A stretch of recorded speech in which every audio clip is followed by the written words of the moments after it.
What is up, Escape Fragility? I'm going to do some more carb videos because when inspiration strikes, I need to grab it in a bottle. And I guess the phone is the bottle. My car is out and about. That's when inspiration is striking.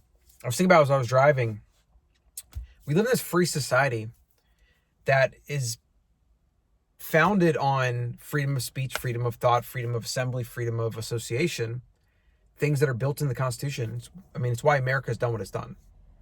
And America's not perfect, and there's a lot of gripes I have with it, but it's brought more prosperity to more people than any country in the history of mankind. But what's crazy is that the internet has become this place where if you share your ideas or your opinions or things that you prefer, like your concepts, your beliefs, like if you share them and people don't like them, they attack you for them. That's really interesting if you think about it. That is really interesting to think about. Like, what are we rewarding in this culture? Fakeness? The opposite of authenticity, I guess fakeness, duplicity, fragility.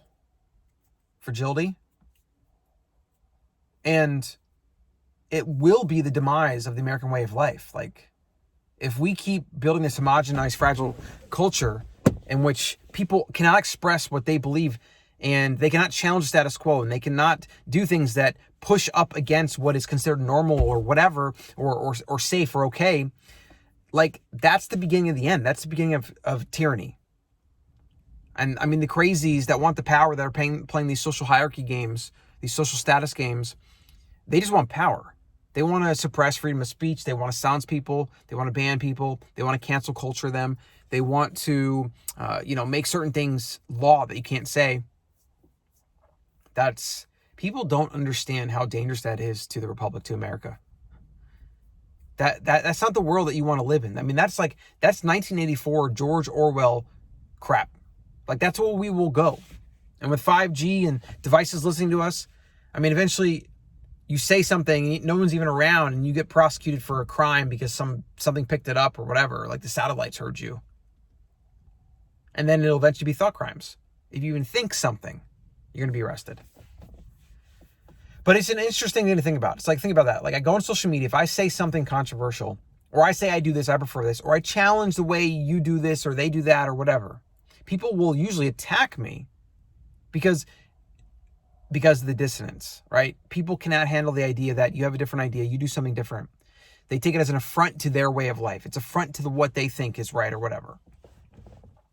But that's not what we need to celebrate. We need to celebrate individuality and originality. That's what a lot of America has been built on, the individual and the freedoms and not censoring and letting people express themselves, even if you don't agree with it, even if it rubs you the wrong way.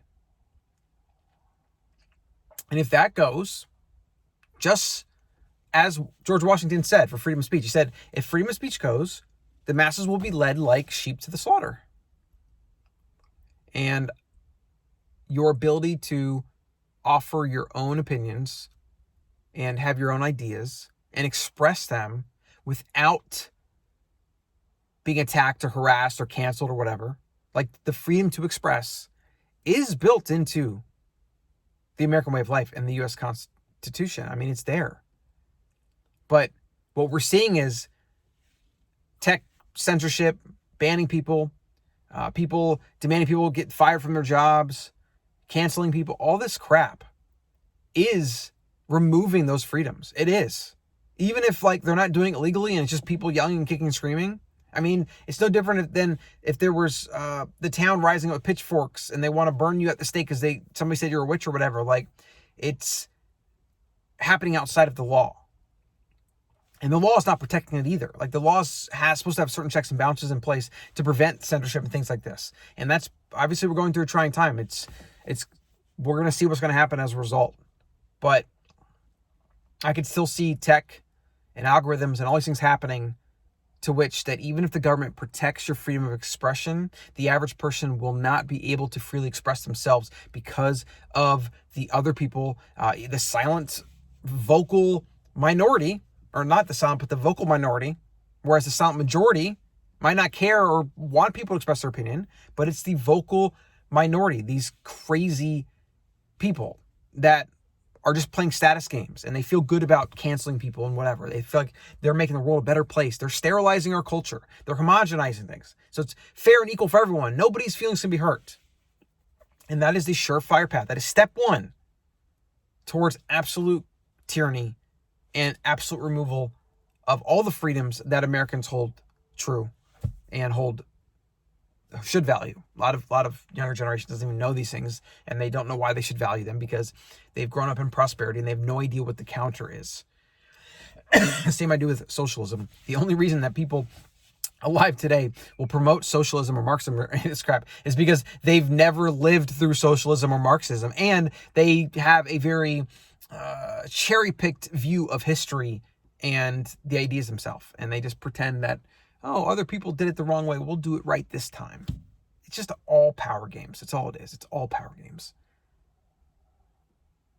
So, something to think about.